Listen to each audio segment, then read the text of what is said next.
Bom, mais uma vez, então, agora sim, iniciando, mais uma vez desejando boas-vindas a todos que estão presentes. Eu ainda tem alguns alunos entrando na sala, mas nós vamos começar. Depois a gente sabe que no final sempre acaba faltando tempo e para que a gente possa aproveitar ao máximo o nosso convidado de hoje, que ele vai falar sobre o tema Construção da Cidadania, que é o módulo que nós estudamos aí na Escola de Líderes nos últimos dias, nesse finalzinho de janeiro. O nosso convidado vem do Espírito Santo, Lelo Coimbra, pouca gente sabe, o nome dele é Wellington, mas ele é carinhosamente conhecido como Lelo. Ele é médico sanitarista, membro do conselho editorial da Fundação Ulisses Guimarães, também é diretor secretário da FUG, foi deputado federal por 3 mandatos, deputado estadual por 2 mandatos, vice-governador do Espírito Santo, tem uma longa caminhada política e cidadã, e, portanto, tem muita propriedade para falar desse tema nessa noite conosco. Então, vou passar de imediato a bola para ele, Lelo Coimbra, depois, na sequência, como já foi o formato dos nossos últimos encontros, nós abrimos aí o microfone para quem quiser fazer alguma consideração, quem quiser fazer alguma pergunta para o nosso convidado também. Então, Lelo, em nome da Fundação Ulisses Guimarães, do nosso presidente Alceu Moreira, nosso gerente Guto Scherer, te agradeço muito a tua participação, a tua disponibilidade nessa noite. Muito obrigado e tudo contigo. Obrigado, Louro. Um abraço para você, um abraço para a turma da FUG, um abraço para os nossos participantes, já em número de 44 na rede. Eu queria agradecer muito a oportunidade de poder estar conversando com todos vocês nesse tema. Esse tema nos é muito rico, na realidade é o motivo da nossa luta pela democracia, né? É o motivo principal.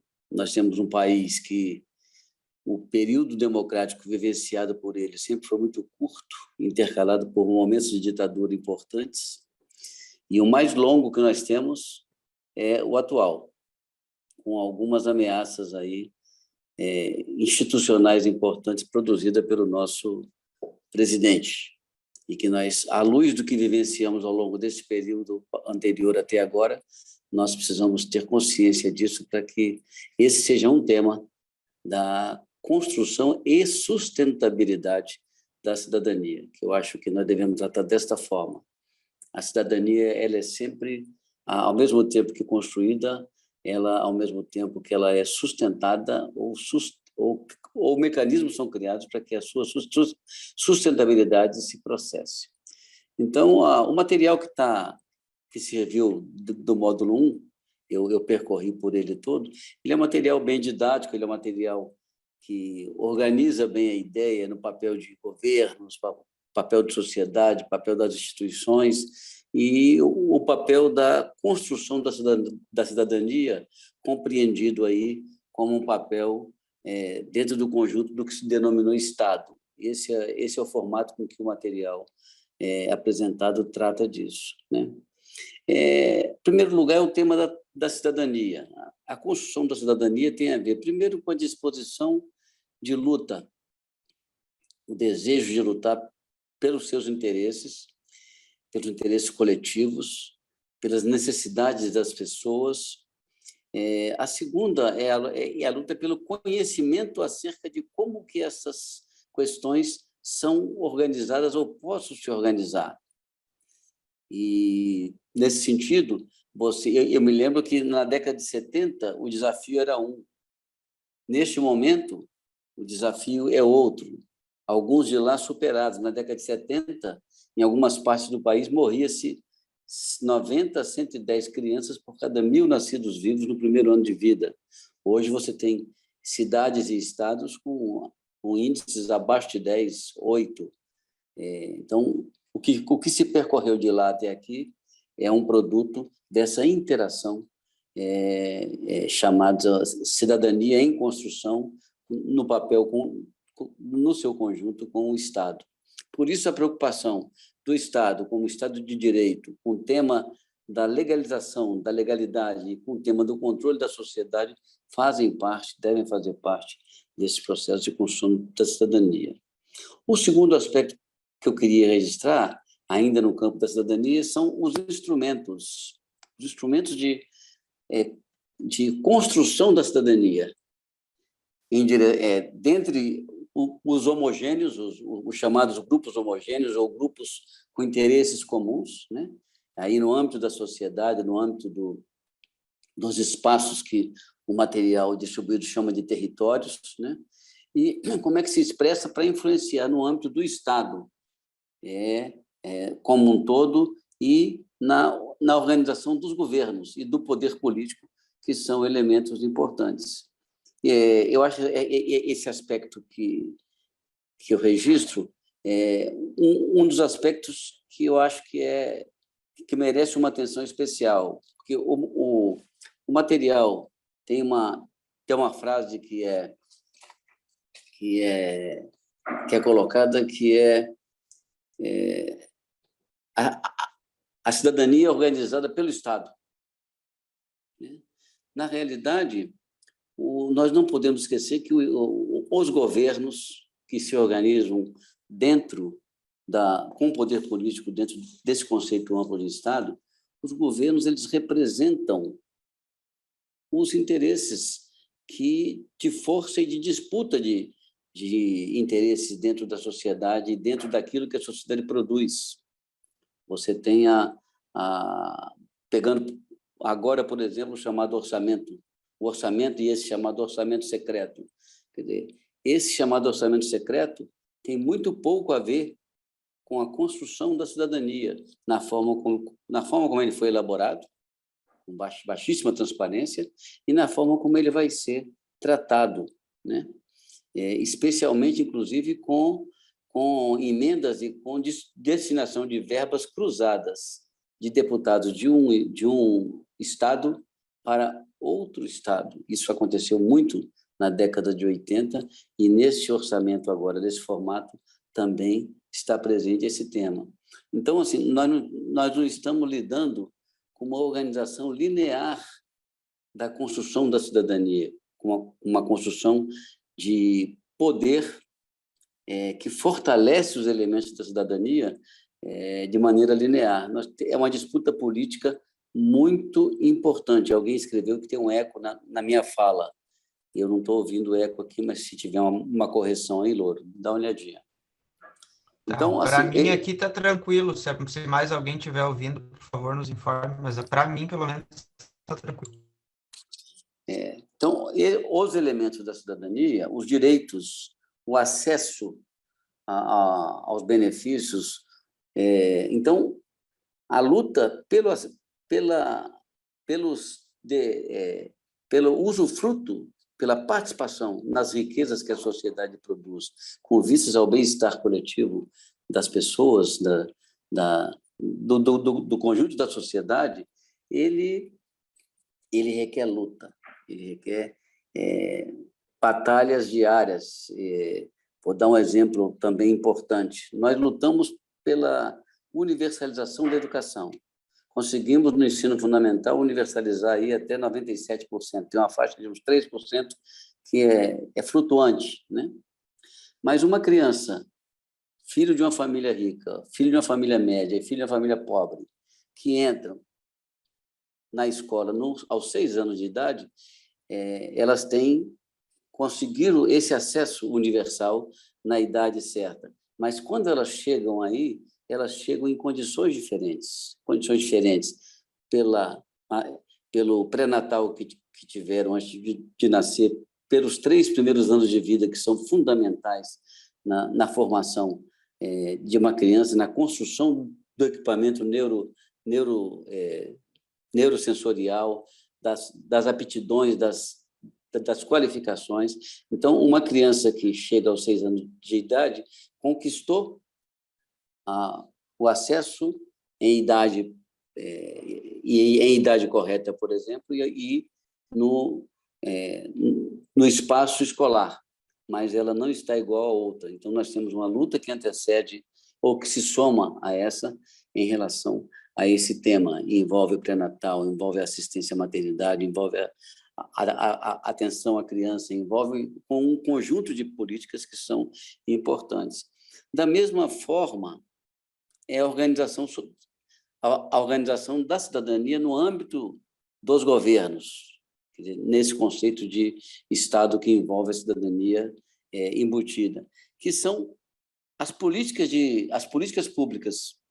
Quando nós saímos quando nós entramos na redemocratização, nós entramos com os instrumentos, por exemplo, nós construímos o SUS, nós construímos o SUAS na área social, nós construímos um conjunto de políticas que se reproduziram a partir dessas experiências em todas as áreas, buscando unificar níveis de governo, buscando ampliar acesso, buscando qualificar, buscando oferecer às pessoas a capacidade de compreender esse espaço e buscar ter os seus direitos garantidos aí dentro, mas, ao mesmo tempo, a cada momento da década de 70, 80, especialmente para cá, que tem a redemocratização, o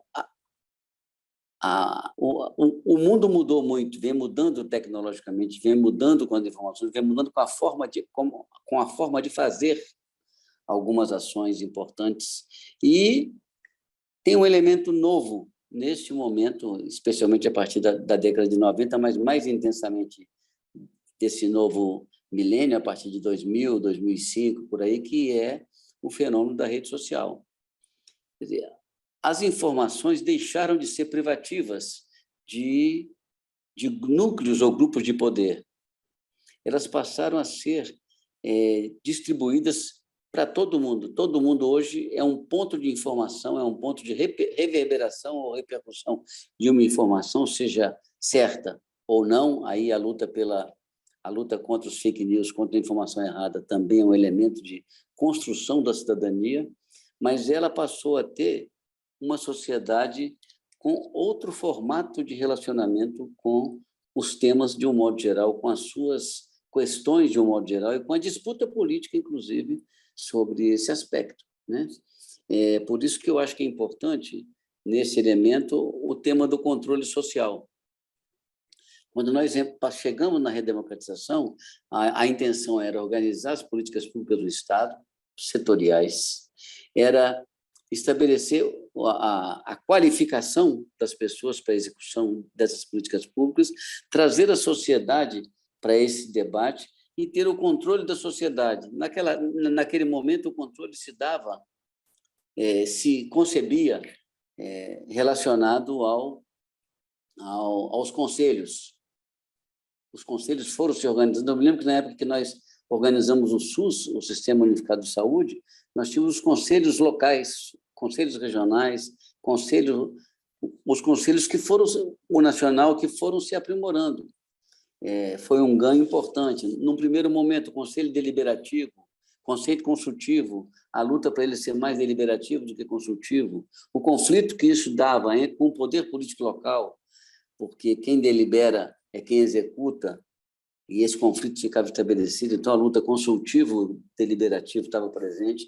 Então, essas formas de organização para pressionar o Estado, de um modo geral, foram formas que vêm evoluindo, e eu acredito que a rede social se tornou um instrumento de pressão absolutamente vigoroso, apesar dos desvios que ocorreram e que têm ocorrido, mas se tornou um elemento vigoroso, porque nós, naquele momento também, lembrando isso, o debate da democracia representativa e da democracia direta, representativa, participativa e democracia direta, são três elementos que merecem atenção, porque a rede social faz uma ruptura muito grande com isso. E, em alguns momentos, e nós vivenciamos isso nesse período agora de governo que estamos passando por ele, e em alguns momentos, aquilo que estava representando o conjunto da sociedade parecia não ter nada a ver com o interesse da sociedade. E as redes sociais repercutiam e repercutem isso de maneira intensa, de maneira agressiva, inclusive, mas repercute de maneira importante, fazendo com que os representantes parlamentares, os representantes da sociedade nos espaços de governo, nos espaços de poder, nas instituições, eles tenham a responsabilidade de recepcionar essa pressão que estabelece. Então, assim, esse é um tema importante que trata de instrumentos de construção e de fortalecimento da cidadania. No que tange à questão do papel do Estado, né, dos governos, às vezes, para a gente trabalhar com esse conceito que está posto do Estado como o grande guarda-chuva de tudo, a gente acaba misturando um pouco aquilo que é eleição com poder constituído de executivo, aquilo que é eleição com poder constituído de legislativo, aquilo que são instituições de Estado, de equilíbrio de Estado, os poderes de Estado, né? E que para nós se torna muito relevante. Eu acredito que nós temos um desafio enorme nesse período, que é requalificar o processo democrático brasileiro, porque nós tivemos um primeiro momento que foi até a Constituição, um segundo momento que vem da Constituição até o final do governo do Lula, vamos colocar assim, que foram os procedimentos em curso, né? Depois tivemos ao invés de darmos um passo adiante para um novo campo de governança, tivemos que enfrentar a busca de perpetuação ou de continuidade de poder, que acabou criando um conjunto de conflitos em torno dos quais vivemos até hoje, né?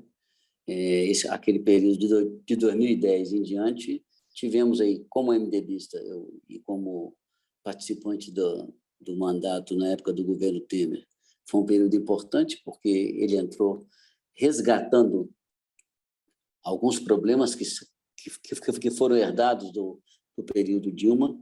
Isso fez com que nós tivéssemos muito trabalho naqueles 2 anos, mas demos uma certa estabilidade na capacidade do governo de poder ter interlocução e ter capacidade de atender às questões envolvendo a sociedade.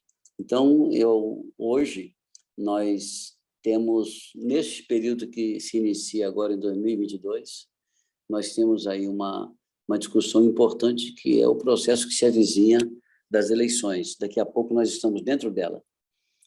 A velocidade com que nós estamos, que o tempo está rolando é tão grande que nós precisamos ter atenção a esse processo.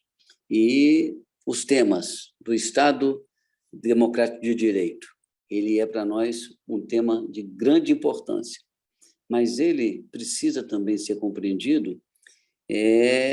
A democracia, muitas vezes nós lidamos com ela no conceito de liberdade, no conceito de liberdade de expressão, o direito de ir e vir, e o aprofundamento que foi feito ao longo desse período em relação aos direitos fundamentais das pessoas, o direito à alimentação, a garantia do acesso escolar, a garantia do acesso à saúde, as garantias importantes da sociedade, elas fazem parte do processo democrático, que muitas vezes não são tratados da mesma forma como é tratada a liberdade de expressão.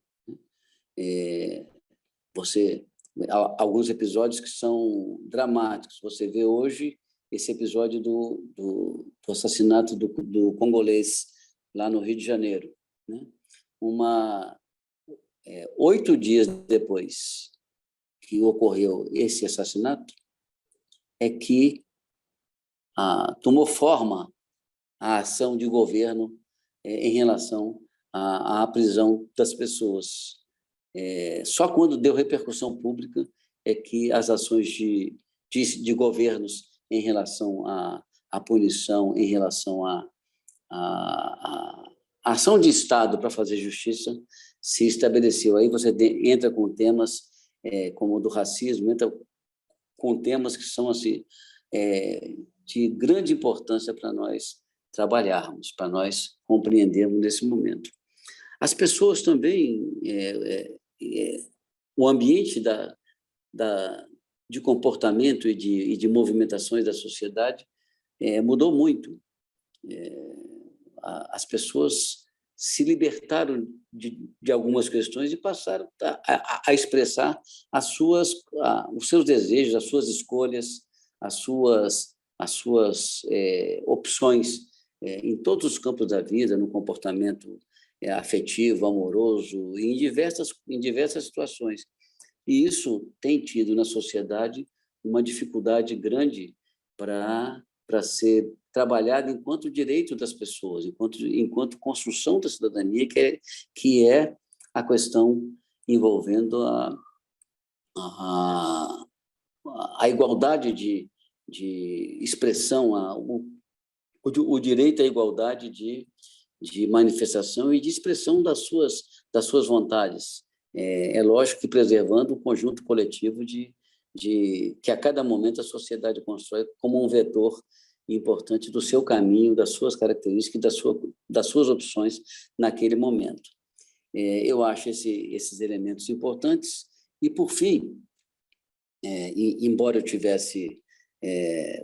pudesse ter aí um tempo maior, eu comunico com o Louro de nós estarmos aí em torno de 30 minutos, porque o retorno que vocês possam dar com perguntas e com debates e com contraposições requer mais tempo e é tão importante que merece mais tempo, né? É a questão da capacidade de nós podermos gerar respostas para a sociedade, né? Nós temos um ambiente de debates acerca da democracia que, para nós, ela se encontra numa encruzilhada, ao meu juízo, né? Ao mesmo tempo que nós fizemos esse circuito de chegarmos até aqui, na experiência brasileira, esse maior período democrático, em outros países de maneiras distintas, mas a capacidade da democracia responder os desejos da sociedade, do conjunto da sociedade e do equilíbrio dos interesses dos diferentes interesses da sociedade e da inclusão daqueles que estão fora do usufruto das riquezas do país, têm sido muito difíceis, fazendo com que as pessoas tenham a dúvida, ou manifestem a dúvida, ou já tenham a certeza, na visão dela, de que a democracia não está sendo capaz de entregar aquilo que ela promete, né? Eu me lembro que nas eleições tinha uma frase, até hoje tem, né? Hoje menos, até porque ela é tão cínica que hoje se evita falar nela, que o poder você conquista, é que nem violino, você pega com a mão esquerda e toca com a mão direita, né? Então, assim, é uma visão maniqueísta da visão de poder, né? E que acaba fazendo com que as pessoas tenham o mesmo desencanto, tenham um desencanto de mesmo tamanho que o encanto de um processo antes das eleições, naquela construção de desejos e de proposições que possam dar um voto de confiança a alguém que vai conduzir pelos 4 anos seguintes o poder de ter que fazer aquilo que a sociedade deseja. Então, esse fato tem feito um distanciamento muito grande do conjunto da sociedade em relação ao poder político que ela constitui a cada instante. Esse é um dos riscos que eu considero muito importantes e que podem, na tentativa na frustração de não conseguir ter passos que possam dar conta dos desafios da sociedade, esse instrumento da democracia possa ser negado como um instrumento capaz de dar conta disso, e com a pulverização que a rede social nos traz, embora importante a sua participação, com a pulverização que ela nos traz, esse instrumento, o instrumento da democracia, possa ser questionado como um instrumento capaz de dar conta do recado, de dar conta daquilo que a sociedade deseja e espera. E, ao mesmo tempo, a experiência eleitoral e democrática ela acaba se perdendo um pouco a apropriação proativa dela, porque ela acaba tendo fluxos e refluxos. E isso nos dá a inquietação de que as pessoas podem, e isso é manifestação presente importante, né? Podem não estar prontas, não se colocarem com disposição de participação em processos políticos, exceto naquele majoritário que polariza muito, né? Daí a aposta nas polaridades e não na construção de caminhos racionais e alternativos, né? Haja visto o tema da terceira via e da sua dificuldade, ou da via alternativa, e nós passarmos a ter, na negação ou na fragilização do respeito à democracia, uma perda de capacidade da sociedade compreender que o seu papel é um papel que ela possa desenvolver com mais plenitude ou com mais vigor, porque ela sabe que vai encontrar ou pode encontrar em ambientes democráticos com governos razoáveis, ela pode encontrar a possibilidade de evoluir a partir da sua luta e a partir da construção das formas mais qualificadas, mais capacitadas de responder à necessidade da sociedade. E aí nós temos vários campos, nós temos um ambiente que nós precisamos ter como preocupação e preservar muito. A formação de liderança nesse sentido, ela requer, ao mesmo tempo que a compreensão do que vem a ser cidadania em seus diversos aspectos, ao mesmo tempo o que vem a ser os instrumentos, e aí eu estou fechando, os instrumentos com os quais ela pode lidar e organizar esse pensamento, e, ao mesmo tempo, o desafio de formação de quadros e de pessoas que possam, no espaço da militância, poder desempenhar a conquista de narrativas e o envolvimento mais ampliado, cada vez mais, das pessoas naquilo para as quais são necessárias uma militância mais intensa e mais sólida. Então, eu acredito que, com isso, nós podemos e devamos estar voltados na formação de militância e na formação dos nossos movimentos e a intenção do curso como esse, como a intenção dos programas que estamos fazendo junto à FUG, elas estão todas, em geral, apontando de maneira robusta, mas apontando muito para o desafio do partido, o desafio dos nossos aliados ao longo deste ano. Esse ano nós precisamos ter o maior volume de convergências possíveis com informações, com ações políticas e com espaços de manifestação que antes não eram tão abertos, tão ampliados. Haja visto que, nesse momento, a presença da militância do MDB em rede social se expressa como nunca se expressou, né? Nós sempre tivemos a verticalização partidária, não só nossa, mas nossa também, muito presente. E a militância tem estado marcante, tem sido marcante o seu papel no debate, no questionamento, na manifestação de posições e na discussão dos temas, criando aí no campo da liderança partidária e do partido uma capacidade de interagir e de fazer com que, no mínimo, aqueles que estão olhando numa direção possam ter o olhar para o processo que se passa na sociedade e que repercute no campo da liderança. Isso é muito importante e, para nós, é fundamental.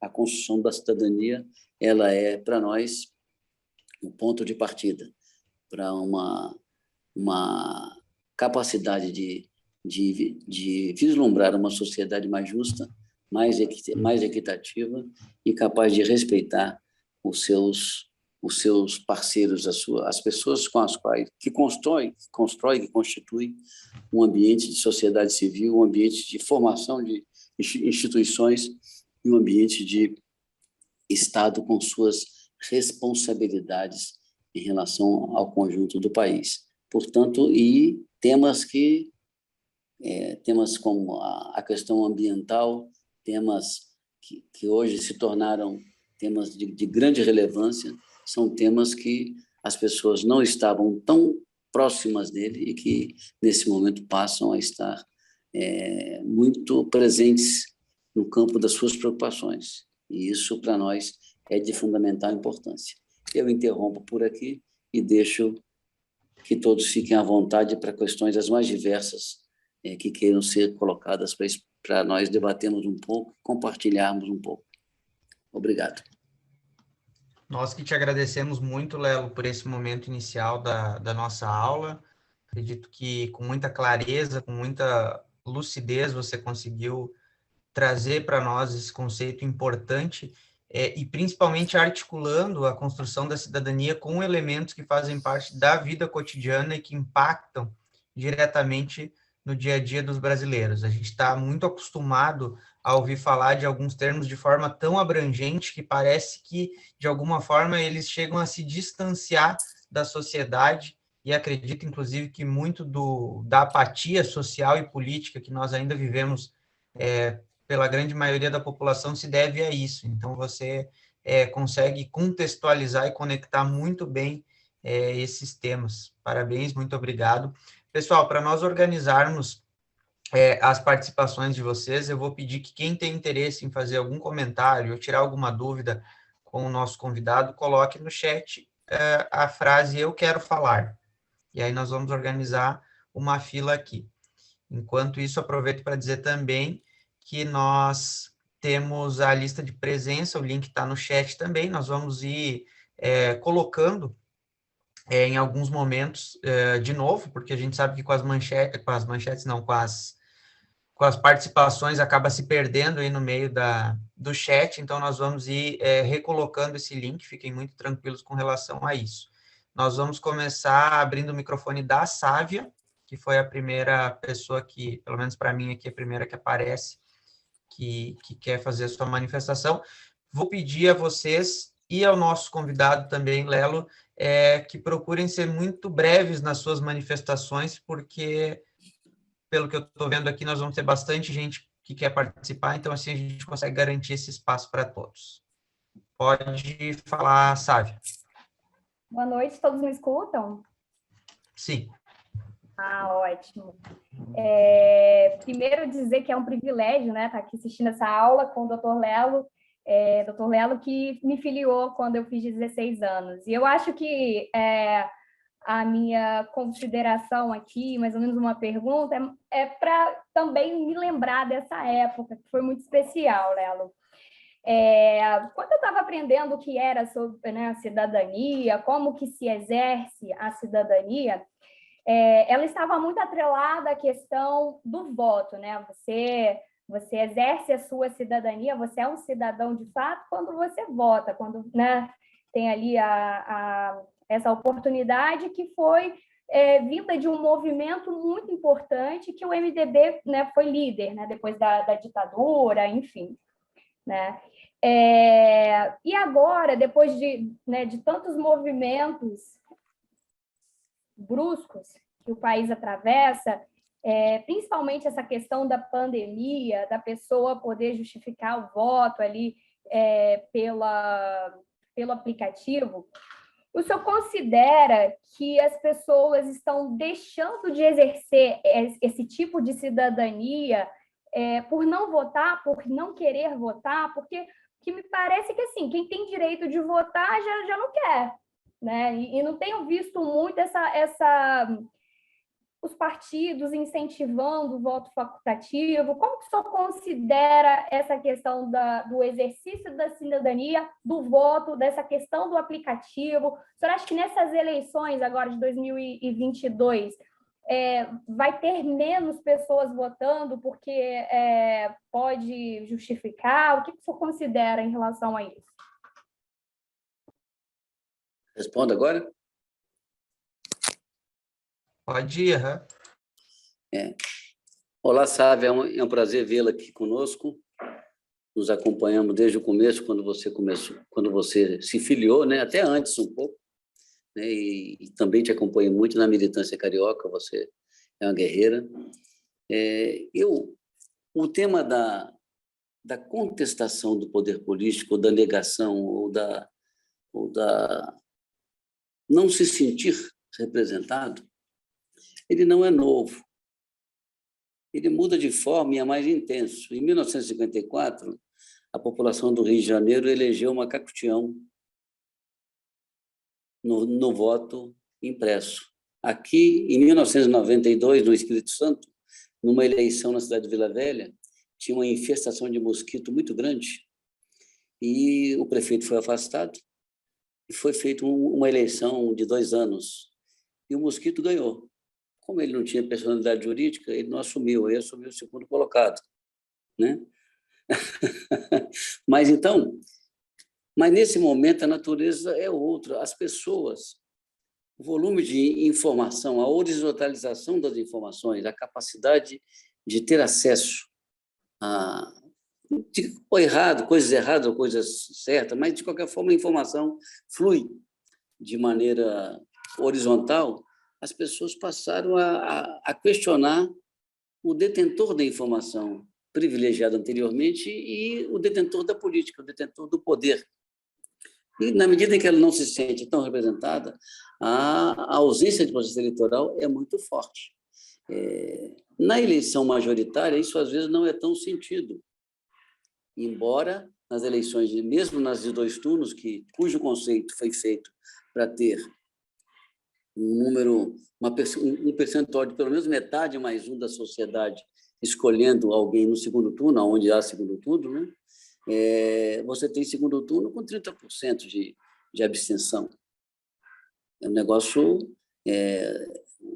a política brasileira não tem coragem de botar o voto facultativo, porque se tiver, nós íamos ter mais claro essa referência. Mas, mesmo com isso, a punição é baixa, é uma multa de R$5, eu acho, hoje, né? Então, as pessoas não votam, às vezes tem que justificar depois, e elas se acostumaram com isso, tá certo? Mas nas eleições proporcionais, historicamente, nós temos uma ausência, ou uma votação nula ou em branco, em torno de 40% a 45%.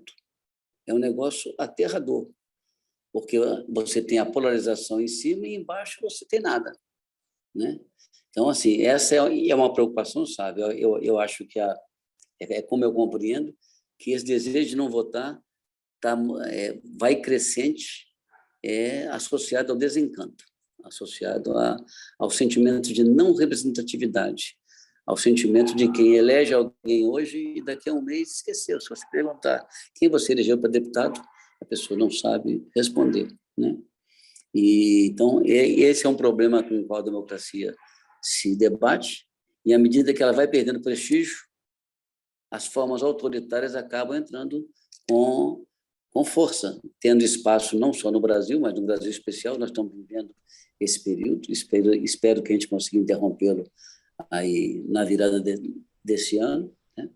Mas é uma questão importante. Nós precisamos dar à democracia o prestígio com a qual nós acreditamos que para o qual ela veio. E isso faz parte da construção do ambiente da cidadania, do ambiente da construção da cidadania e da sustentabilidade dela. Vale a pena votar? Por que vale? O que a sociedade recebe de volta em relação a essa crença que ela faz quando ela dedica o seu voto, a sua confiança a alguém que vai lá, lhe pedir o voto e vai lhe prometer uma série de coisas, ou vai fazer uma série de pactuações que, às vezes, não consegue até resolver, mas, em geral, não consegue explicar por que não resolveu e acaba entrando num ambiente em que essas explicações acabam ficando muito mais para cobranças do que propriamente uma interação do exercício da atividade de representação e a sociedade. Perfeito, obrigado. Manuel é o nosso próximo da lista, está por aí, Manuel Victor.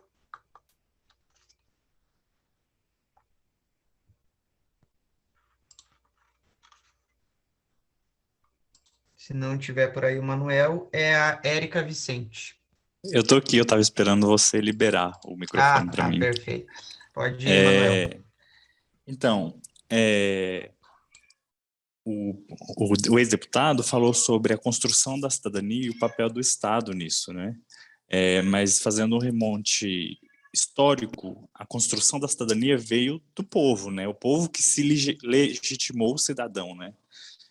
Antes era considerado cidadão só o homem branco, de classe média, cristão.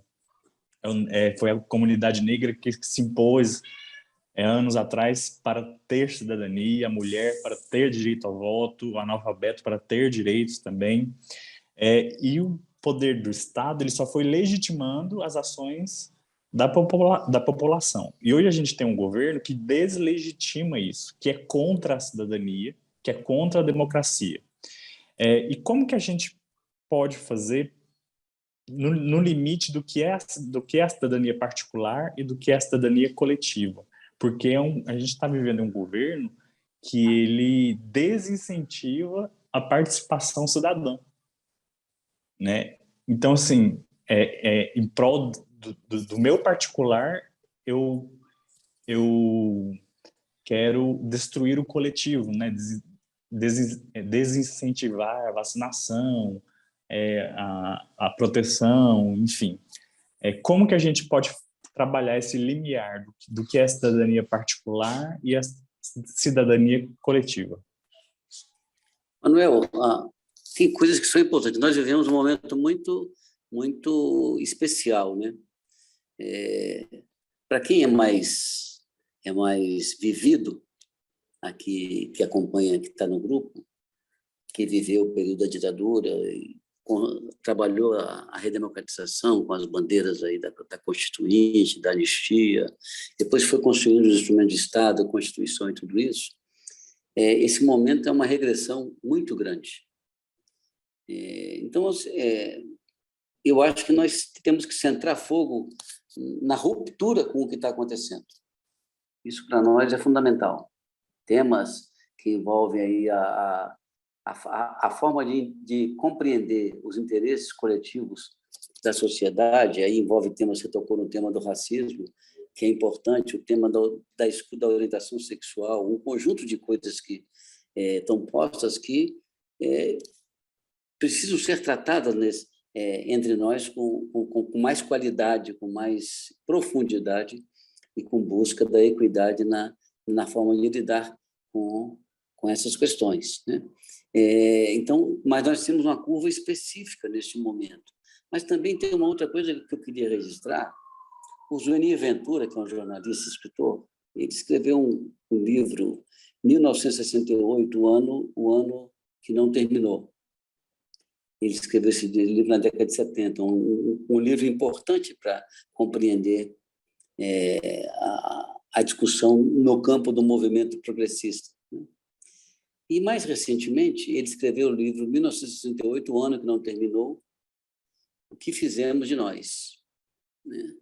Eu acho que nós, na construção democrática, nós também cometemos muitos desvios, mesmo aqueles comprometidos com o ambiente democrático, com a narrativa democrática, ou com a prática democrática em relação aos partidos, MDB, os partidos que se constituíram. O próprio período do Lula, né? O dano que o Lula fez ao Brasil com o processo de corrupção é tão danoso que ele fez uma ruptura com o que o levou ao poder. Tá certo? Então, tudo isso faz com que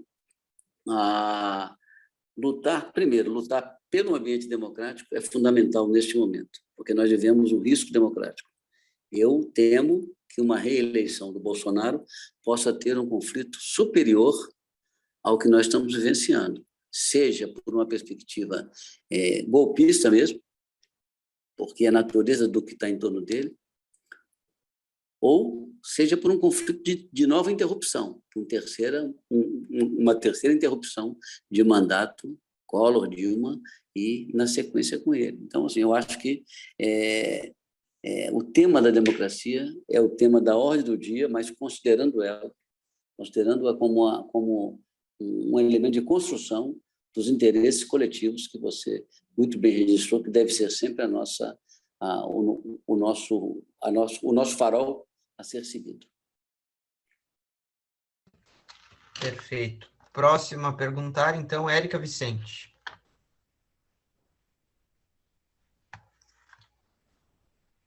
Estão me ouvindo? Sim, estamos te ouvindo, Érica. Só para a gente já ir preparando a fila, na sequência, a pergunta vai ser do Jorge Braga. O senhor comentou Pode falar, Érica. O senhor comentou na sua fala que a violência, ela explodiu, que a gente está vendo fatos mais numerosos, mas como o senhor falou, né, quem tem uma vivência mais antiga, isso não é uma novidade. A novidade é que agora a gente fica sabendo. Isso sempre aconteceu. A polícia sempre matou muito, sempre teve muita violência e não tem diferença, as pessoas são as mesmas. Tudo que a gente está vivenciando é o que a gente já vivenciava. A diferença realmente é que agora está exposto. As coisas acontecem e a gente fica sabendo mais rápido. As pessoas mostram, filmam. Então, a internet é que está fazendo a diferença. Não tem diferença na sociedade. Eu concordo com você, Érica. Isso não são fatos novos. A violência de poder, a violência de Estado sempre esteve presente. Mas na sociedade mais contemporânea, a violência embutida no comportamento da sociedade tem evoluído muito. A incapacidade de conviver com as diferenças tem sido muito mais intensa e progressivamente mais intensa. A sociedade ela vivencia um sentimento e um ambiente de violência no cotidiano. Isso é um agravante em relação a esse tema. Episódios como esse, quando você pega a violência policial, que leva um governante, por exemplo, a botar o filmete na farda do soldado, quando você pune e tudo isso, mas você vê a violência, e a violência tem cara. A violência ela é mais intensa sobre quem está excluído, ela é mais violenta sobre quem é negro, ela é mais violenta em diversas situações. Além de ser político, eu sou médico. Então, por exemplo, eu atendo diariamente. É interessante quando você vê a pessoa que se sente excluída, como é que ela se submete quando você a aborda, né? Então, assim, é um negócio tão visível, a gente que está olhando isso há muito tempo e tem a preocupação de continuar olhando e aprofundando a percepção sobre esse tema. As pessoas... O excluído se sente excluído e se comporta como excluído.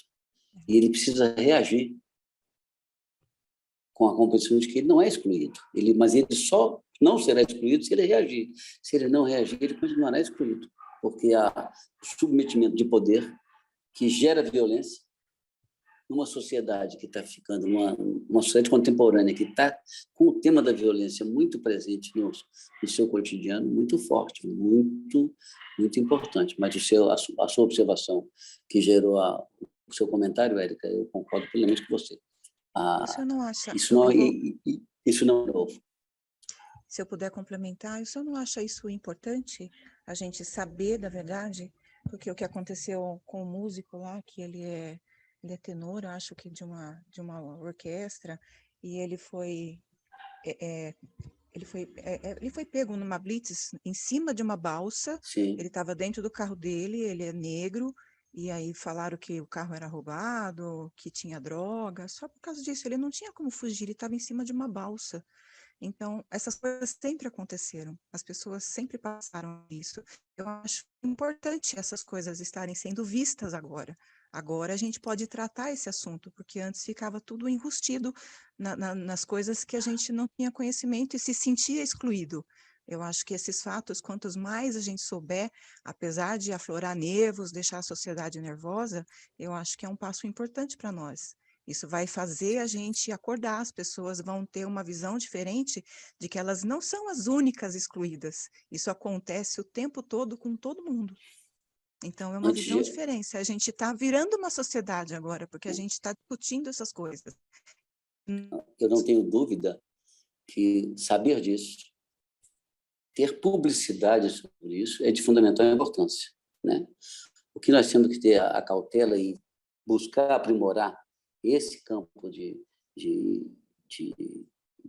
difusão dessa violência organizada, inclusive, é que Se nós não tivermos respostas para ela, ou não tivermos apontando para respostas para ela, elas vão acabar virando banalizações, porque todo mundo vai ver e falar assim, isso acontece, isso é assim mesmo, tá certo? Então, esse é um aspecto. Agora, a publicidade, o debate, o aprofundamento, a punição tem que vir, a responsabilização tem que vir, senão ela perde o sentido, tá certo?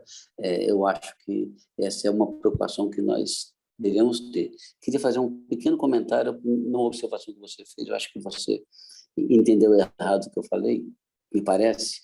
Quer dizer, eu acho que a sociedade moderna ela é mais solitária. A rede social, os instrumentos eu estou lendo um livro agora que é O Século da Solidão, que é aterrador, né? Como é que a sociedade vai se isolando, vai ficando solitária.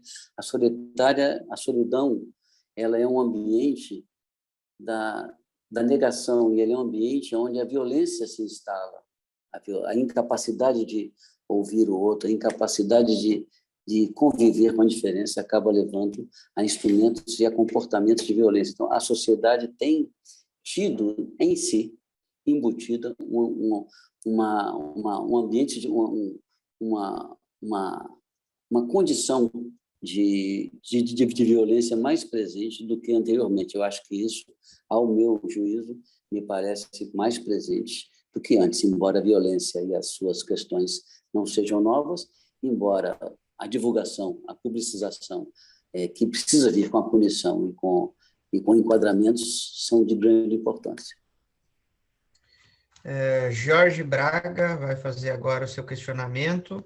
Depois, na sequência, temos ainda Marijane, Regiane e Fátima. Pode falar, Jorge. Opa, boa noite a todos. Ao doutor Lelo Coimbra, obrigado pelas palavras, doutor.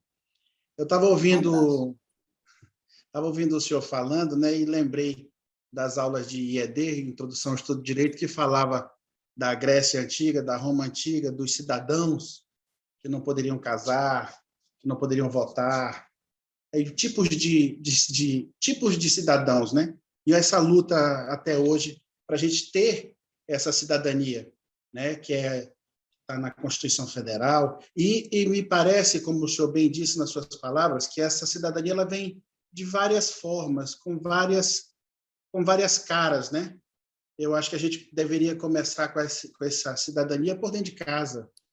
Dentro de casa, o direito do cidadão de respeitar, de ser cumpridor das leis, das regras, por dentro de casa, depois pelo colégio, por mil formas, né? Pela escola, e até agora, atualmente, pelas mídias digitais, pelas questões, né, que todo mundo expressa as suas vontades. E aí, a minha colaboração, não é uma pergunta, é uma colaboração em cima do que o senhor falou, se o senhor puder falar alguma coisa, é que quando eu estava no governo, nós fazíamos, por conta da LDO, da LOA e do PPA, fazíamos audiências públicas, que, puxa vida, era o lugar onde as pessoas poderiam vir aqui dizer, olha, eu preciso de um turismo aqui, nesse localzinho, aqui é uma praia, aqui é um garapé, aqui é um rio, né? Eu preciso de uma estrada para escoar a produção, eu preciso de uma escola. Eles não iam. A população parece que não acredita, não quer mais nada, né? Ou ela migrou, se transmudou para a parte digital, e aí ela tem 1000 caras, mas elas não vão. A gente percebe um descrédito da população. Pouquíssimas pessoas comparecem em audiências públicas para falar de políticas públicas ou do que querem ou do que precisam. Era só isso aí. Muito obrigado pela sua palestra aí. Jorge, alguns comentários do que você fala são importantes. Você traz um tema que é importante, que é a violência doméstica, a violência que se expressa no lar, e aí tem o tema da violência feminina, da violência contra a mulher, né, do feminicídio. É uma violência predominantemente dentro de 4 paredes, dentro do espaço privado, né, assim como o abuso infantil. São 2 coisas que caminham juntos, que também, Érica, não é novo, tá certo? mas tem publicidade agora, tem Lei Maria da Penha, tem instrumentos de pressão, basta ver o rap lá não sei de que lugar, que bateu na mulher, ele não conseguiu voltar ao seu espaço de trabalho. É um radialista, um cara que... esqueci a atividade dele, mas ele era atividade de contato público em relação a entretenimento, né? Não conseguiu voltar. Então, assim, a publicidade e as punições, a sociedade faz. Às vezes, quando o Estado não faz, a sociedade faz, para casos como esse, tá certo? A outra coisa é a participação. A sociedade ela não migrou, ela não se escondeu no digital. É porque o digital é um lugar que ela pode falar sem ser vista e ela pode falar sem fricção. E ela, às vezes, ela vai num espaço historicamente construído aí ao longo da democratização, de participação, orçamentos participativos e tudo isso, e ela não vê a consequência daquilo que ela esperava ou expressava para acontecer. Então, ela vai no seu espaço de denúncia, de crítica, de questionamento. Ali é o espaço da democracia. É uma democracia difusa, não é mais uma democracia verticalizada. Nós precisamos tentar compreender cada vez mais como é ler essa mensagem que está chegando, ler qual tipo de conexão que a gente faz com essa mensagem. Nós temos dificuldade com isso, a gente gosta de aplauso, por isso que o Instagram lá é uma festa, né? Todo mundo faz seu selfie com a cara que não é dela, é uma cara que ela pintou, é um desenho que ela pintou, e ela se apresenta como alguém que não é ela, é outro, né? Então, as pessoas acabam fugindo. Eu acho que nós precisamos, aí a responsabilidade da formação de liderança tem a ver com isso também. Como é que a liderança, como é que a gente, que milita ou não, mas que está no ambiente social, que tem responsabilidades sociais, como é que a gente compreende, como é que a gente conversa com essas pessoas, com esse ambiente, como é que a gente constrói isso? Não é simples, né? Porque ele está um ambiente que o oportunismo, o comportamento violento, o comportamento mentiroso, de fake news estão aí presentes, tá certo? E a gente acaba ficando confuso. Como é que a gente lida com o que é verdade com aquilo que não é verdade, né? E acaba misturando tudo no balaio. E acaba penalizando ou criminalizando ou punindo a rede social porque ela está se excedendo ou exacerbando. Não, ela é isso. Quando o Wikileaks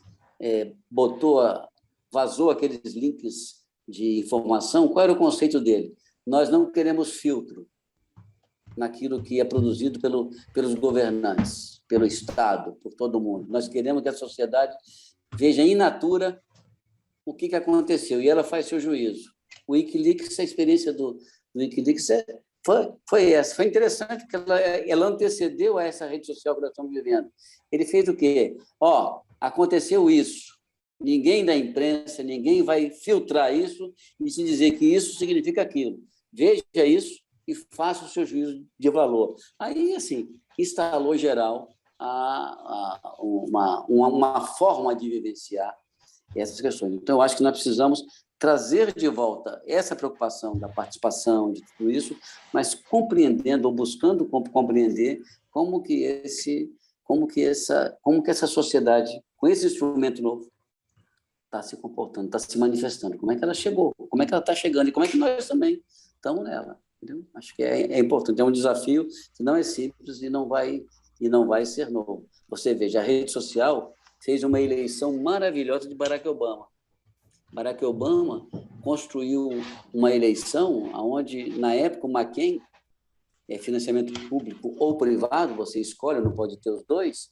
O McCain, na época, ele recebeu do governo americano 80 bilhões de dólares para fazer sua campanha. Acho que é esse o valor. O Obama recusou pegar esse dinheiro, mas ele conseguiu que a sociedade, não é bilhões, não, acho que é milhões, né? Acho que eu errei nos zeros à direita. A sociedade financiasse a campanha dele. E o mecanismo de envolvimento foi uma rede social sadia, ainda sem esses vícios que, na sequência, aconteceram e que o Trump aprimorou. no caso dos Estados Unidos, né? Aprimorou para negação, para aquilo que não é legal, não constrói a cidadania. E o Barack Obama levantou 620 milhões pela sociedade com esse mecanismo. Então, assim, nós precisamos tentar fazer um regress no tempo para compreender a natureza, a origem dessa rede, dessa comunicação, para ver como é que a gente lida com ela e como é que a gente se comunica, como é que a gente conversa com ela e como é que a gente responde, como é que a gente ouve, como é que a gente responde. Perfeito. Marijane, eu vou te pedir que você faça a sua manifestação agora em, no máximo, 1 minuto. Lelo, vou te pedir, se possível, para reduzir um pouquinho as respostas. Eu sei que é um desafio pela complexidade dos temas que nós estamos tratando, mas é que o avançado da hora vai nos exigindo isso também. Pode falar, Marijane. Bom, boa noite a todos. Boa noite, Lelo. É um prazer. A minha pergunta seria, qual o papel do cidadão nos dias atuais? O que ele pode contribuir para a participação da política melhorar? Marijane, primeiro, meus parabéns pela sua participação no grupo da militância do MDB, né? Dentre outras, a sua tem um especial pique, né? Então, olha, quer dizer, como é que a gente vira cidadão? A Érica fez essa pergunta no começo. Nós temos uma sociedade cidadã, porque ela tem acesso, porque ela briga, ela está tendo informada, ela sabe como é que ela busca a forma de se mover. Então, eu acho que a resposta à sua pergunta é estimular mesmo. Eu, por exemplo, tenho uma frase nesse material, que eu queria até botar como... né? Está lá que o Estado organiza a cidadania, né? É a cidadania que organiza o Estado, sabe?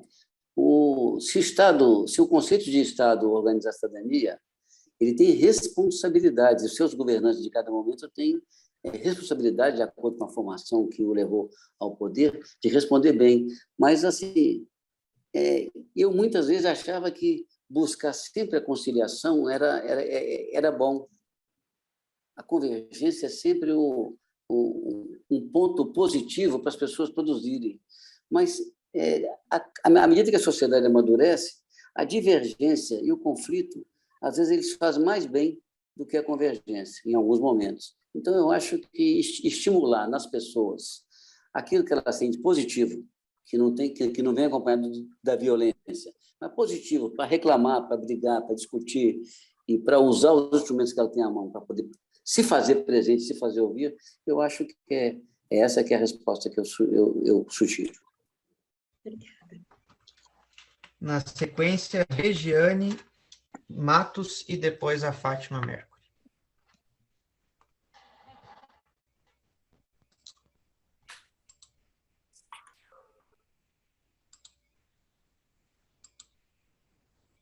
Tá aí a Regiane? Oi, boa noite. Boa noite, tudo bem? Boa noite, tudo bem? Boa noite, Lelo, boa noite, Luiz, boa noite a todos. Eu falo de Boa Vista, Roraima, e é só mais uma contribuição. Quando se trata se fala, né, no caso de cidadania, a gente pensa logo numa sociedade organizada socialmente. Porém, muitas vezes, e até fui um pouco contemplada na fala do George da Marijane, né? Quando a gente fala da questão da sociedade, a gente sabe que a população tem um papel de suma importância nesse processo. Porém, muitas vezes, as pessoas esquecem dos seus direitos e dos seus deveres. E aí vem a pergunta, né? O que eu tenho feito para mudar essa realidade que eu não estou gostando, que eu não estou aceitando, e que muitas vezes eu na realidade, eu estou aceitando porque eu não me imponho quando se trata na questão dos direitos e dos deveres. A gente, às vezes, aceita e engole muita coisa porque esquece de lutar pelo que a gente realmente quer, pelo que a gente acredita e pelo que a gente busca na realidade. Era só isso. Boa noite. Regiane, Nós temos 45 milhões de brasileiros que vivem com R$ 88 do Bolsa Família. E eu já fiz 2 refeições hoje. Antes de fazer essa participação aqui, eu fiz um pequeno lanche. Tem parte desses 46 milhões não fez a primeira ainda.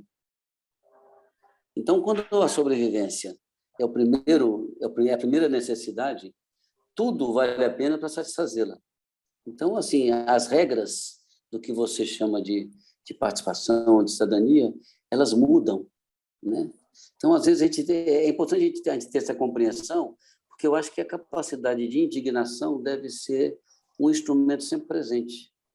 Porque quando você vê alguém que está em condições muito difíceis, a própria questão da violência, o abuso infantil, a violência contra a mulher, o conjunto de mazelas com as quais a sociedade vive, nós precisamos ter isso como um ponto de partida. Porque uma coisa é você, eu, nós que estamos aqui nessa tela, pensarmos a cidadania. As nossas necessidades básicas estão resolvidas. Outra coisa é um grande conjunto da sociedade que não consegue isso, que vai para um posto de saúde e fica lá de 7 da manhã às 4 da tarde para sentar na frente de um médico que não olha para ela e em 3 minutos, 5 minutos, despacha com a receita na mão, às vezes sem explicar o que ela faz com aquela receita, tá certo? Então, assim, eu acho que essa preocupação é muito importante. Nós temos a segmentação da sociedade, as dificuldades desse convívio desse Brasil imenso e a diversidade de acessos e de capacidade de ter satisfações materiais básicas, elementares, mínimas, faz com que a gente tenha que compreender isso com cortes, com segmentações muito importantes. Agora, Fátima Mercury, depois, para fechar, o Wilson Júnior.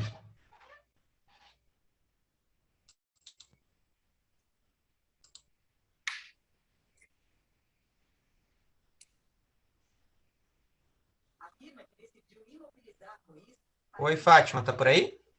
Estou sim. Eu vou abrir meu áudio. Oi, desculpa. Boa noite, doutor Lelo. Boa noite a todos.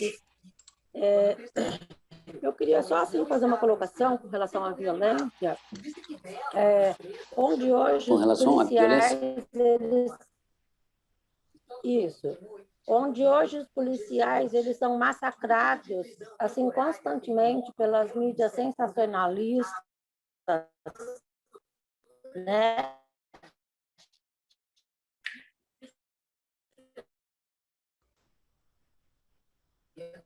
Tá cortando o áudio da Fátima. Me parece, Lelo, que a questão é sobre essa abordagem com relação à violência policial no Brasil. Mas ela coloca uma questão que é a criminalização do policial. Isso. Seria uma ela abordagem que torna essa atuação, classifica ela como violenta. Fátima, eu sou filho de militar, polícia militar, e tenho um irmão que é delegado especial de Polícia Civil, né? Então, eu convivo com um ambiente militar em casa há muito tempo, né? Desde a infância. Eu acho que o tema da segurança não é simples. Ele é complexo. Uma coisa é eu estar com raiva, querendo pegar o primeiro que aparece na frente. Outra coisa é eu estar com raiva, ter uma arma no bolso, um cacetete na mão e autoridade para exercer a violência. Tá certo? Então, eu acho que a preocupação em não criminalizar, por criminalizar qualquer violência policial, né, isso é importante para poder buscar o debate do aprimoramento da questão do exercício da atividade policial. Mas, assim, se nós não tivermos instrumentos claros de tentar coibir algumas práticas, é muito complicado. Eu faço pedal, eu rodo a cidade de pedal. De vez em quando eu vejo os policiais pegando alguém numa esquina de um bairro afastado, e a abordagem é assim, é horrorosa. E geralmente quem está sendo abordado é pobre preto, não é outra pessoa. Então, assim, eu acho que a preocupação em dar o status de cidadão ao policial é importante, que é a sua preocupação, mas ao mesmo tempo, uma bola de neve. ao mesmo tempo, ter instrumento de controle social e de controle institucional do exercício equivocado, violento e indevido do policial, basta ver, no meu estado aqui, a mulher, uma violência dupla, numa praia de Itapuã, aqui no município de Vila Velha, semana passada, uma moça, uma bela moça, que era namorada da Camila Pitanga, não estão juntos mais, fez um topless na praia. Alguém reclamou na praia e vieram 3 policiais algemar ela pela perna. E criaram um constrangimento. Quer dizer, é uma abordagem. Se as pessoas estão reclamando, faz uma conversa, o topless aqui está constrangendo, vai para outro lugar ali, né? Então, assim, mas a forma como eles abordaram é absolutamente descabida. E ela ainda pediu, eu quero uma policial feminina. Aí veio a policial feminina, mas mesmo assim a policial feminina se submeteu à conduta dos policiais masculinos.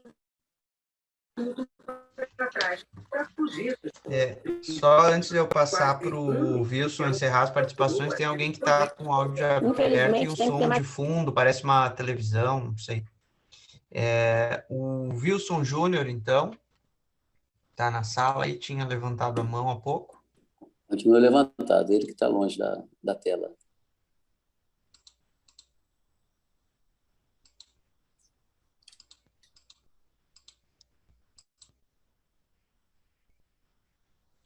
Bom, deixa eu aproveitar antes da gente fazer a finalização e aguardar a vinda do Wilson. Amanhã nós temos, já pela manhã, postagem do novo módulo da Escola de Líderes.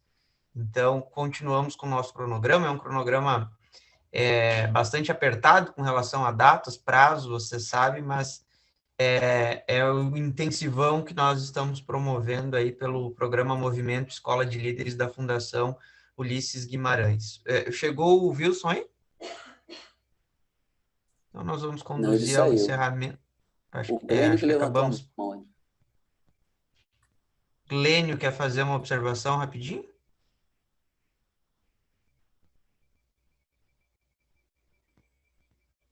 Tá sem som.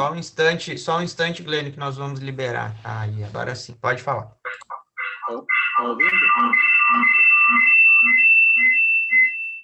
Tá, é que eu estou com outro computador aqui. Estão ouvindo, né? Sim. Estão ouvindo? Sim. Tá. Lelo, queria fazer uma pergunta diretamente com relação à questão da cidadania em si. Tá? Você acredita que a universalidade do conceito de cidadania, eu digo assim, em sua máxima aplicação, poderia tornar desnecessária a representatividade legislativa e, em certo ponto, a executiva? Eu quero fazer um exercício com você, um exercício em um cenário distópico, onde 100% dos brasileiros acima de 16 anos, com a possibilidade de se posicionar legalmente sobre um tema que os próprios cidadãos definiram como prioritário, possam votar. Eu digo assim, votar com acesso registrado em uma rede nacional validada e tal, né? E assim criar as leis e direcionar as ações governamentais. Você acredita que isso é a utopia da participação da população nos ditames do Estado? Ou isso é possível? É o máximo que a cidadania poderia alcançar? Olha, eu acho que, na forma como o poder político está constituído, a reação a uma perspectiva dessa é muito grande, né? O poder político virou um ente por si, o que é muito difícil de ser controlado, ter o controle que nós desejamos, né? Agora, a cidadania, a ideia de plenitude ou a ideia de universalidade, quanto mais instrumentos de participação e decisão de sociedade organizada puder ser construída, aí tem que ser pela institucionalidade, né? É muito bom, porque eu particularmente acho que nós temos que eliminar o formato do voto como hoje, né? Eu acho que quando a gente discute 5 bi de fundo eleitoral, nós temos que discutir o voto distrital misto, ou o voto distrital, porque é mais barato, a conexão representado é mais íntima, é mais próxima, e você cria um outro patamar de representação. Hoje, olha, eu fui deputado 3 mandatos. Em alguns estados, eu não vou citar para não constranger, em alguns estados, no primeiro mandato, o deputado do partido era o pai, ou o filho, ou a mãe, e no outro mandato, onde era a mãe, veio o filho, no outro, onde era o pai, veio a mãe, e no outro, onde era o filho, veio o pai. E no terceiro mandato veio o outro.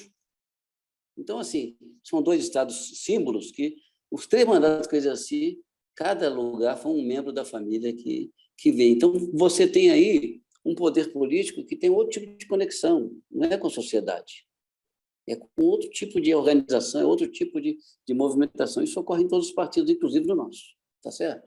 E no país, tem partes do país em que isso é mais histórico, é mais presente, né? Nas áreas mais urbanas, mais sudeste, essa região mais... isso é menos intenso. Mas eu acredito que, na forma como você colocou, de expectativa da universalidade da cidadania, mesmo que nós a desejemos, ela é aquela cenoura que fica na frente lá do cavalo com a vara amarrada no pescoço, né? Tem que estar sempre à nossa frente, para a gente estar perseguindo, porque é só assim que nós vamos dar passos intermediários. Então, eu acredito que nós temos que ter instrumentos de remodelação da Constituição, da representação político-parlamentar, e termos instrumentos de exacerbação da participação, até para usar o instrumento de rede que nós temos hoje. Você hoje pode conversar com a sociedade direto, ver o Pix, o que o Pix fez aí. O Pix é um instrumento simples, botou na circulação de dinheiro gente que não tem conta bancária, não tinha conta bancária.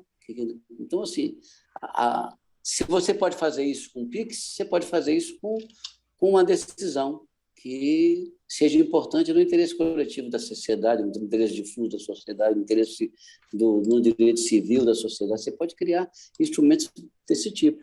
Então, há coisas de maior complexidade que você tem que fazer um ordenamento para que ele seja apreciado e seja compreendido, para que você possa opinar. Senão você acaba não opinando porque você não está entendendo o que está colocado ali, com a linguagem, inclusive, da forma como está colocado. O Wilson retornou, Lelo. Acho a provocação boa. É um debate muito importante.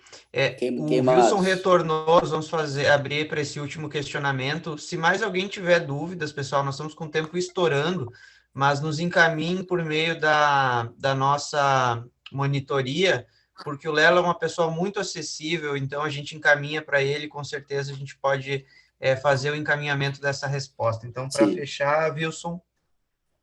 Boa noite, professor Lelo, boa noite a todos presentes aqui na reunião. Professor Lelo, eu queria fazer uma pergunta.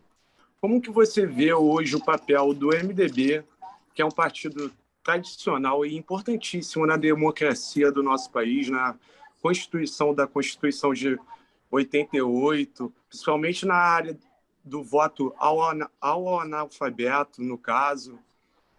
E como que você vê o papel do nosso partido hoje, dentro desse momento que a gente vive atualmente político? E como que o nosso partido deve desenvolver projetos e ações para estar trazendo uma conscientização política para os cidadãos? Wilson, obrigado pela pergunta. Nós precisaríamos de um tempo igual a esse só para tratar desse tema. Veja bem, eu acho que o MDB precisa no meu entendimento, em primeiro lugar, precisa se livrar um pouco de usar o passado como a sua grande âncora. O passado é importante, mas todo o passado que nós construímos tinha muita gente junto conosco, dentro do partido. Quando surgiram outros partidos, foi se fragmentando, né? Então, assim, o MDB precisa construir uma versão mais moderna de si, mais participativa, com outro formato. Acho que a gente acaba reproduzindo os perfis tradicionais. Por exemplo, o MDB tem um traço que ele é uma federação regional. Então, cada região tem a sua... É lógico que a política se faz localmente, como disse o poeta russo, quem não canta a sua terra não encanta o mundo. Mas a forma como a estrutura, a história do partido, ela acabou sendo uma história do partido que tem um interesse no Nordeste e dentro do Nordeste, em cada lugar. E aí aquilo que for bom para aquele interesse local é bom para si. E o partido acabou criando um coeficiente de dilatação que nenhuma estrutura física tem na construção civil, porque assim ali cabe tudo e acaba não cabendo nada. Então, eu acho que o MDB, acho que esse momento agora de afirmar uma candidatura própria com a Simone é muito positivo, né? Não dá para ficar bichando a candidatura dela por fora, porque o MDB tem um histórico de cristianizar os seus candidatos, isso não é novo, né? Então, assim, é preciso ter na candidatura da Simone, por exemplo, um instrumento de jornada nesse período. Sabe? Nós vamos fortalecer uma mulher que está presente, boa de discurso, boa de história, tá certo? Tem uma história pessoal e familiar na política legal e dentro do partido. Um histórico legal, proativo, respeitado. Então, eu acho que é preciso tratar esse momento. E esse momento nós temos um desafio importante, Wilson. Eu acho que o papel do MDB, aí a sua história se faz muito forte, que é a defesa da democracia. Nascido como um partido como dizia lá atrás, no começo, né, a Arena era assim, e o MDB era mais ou menos. Ele foi crescendo como oposição e se tornou o estuário do enfrentamento da ditadura e da constituição dos movimentos que trouxeram a redemocratização. É lógico, com muita gente dentro, que depois se organizou em outros partidos, se organizaram em outros partidos. Mas eu acho que o MDB, nesse momento, ele precisa ter, na candidatura da Simone, um movimento de ação importante, um movimento de nucleação importante, precisa ter nos instrumentos de rever a política, de rever a estrutura política, a forma de fazer política.